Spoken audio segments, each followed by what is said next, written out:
મારું નામ દેવકોટ ગોપાલભાઈ ભરવાડ છે. હું ધોરણ 2માં અભ્યાસ કરું છું. મારી શાળાનું નામ ભરવાડ પ્રાથમિક શાળા છે. આજે અમારી શાળાના બાળકો મહાશિવરાત્રિ વિશે સમજાવશે.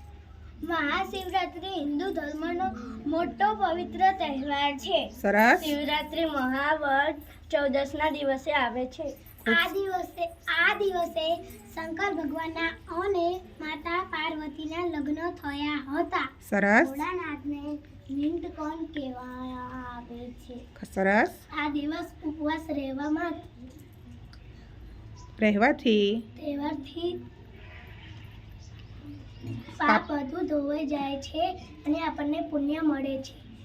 આ દિવસે મંદિરો ફૂલોથી શણગારવામાં આવે છે. સરસ. આ દિવસે બધા સકરિયા અને બટાકા ખાવામાં આવે છે.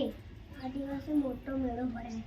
આ દિવસે ભાંગનો પ્રસાદ વેચવામાં આવે છે. સરસ. આ દિવસે સિંહ તાંડવ ખૂબ સુંદર આ દિવસે સિંહ તાંડવ કરવામાં આવે છે.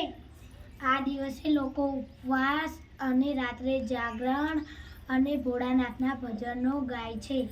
સરસ.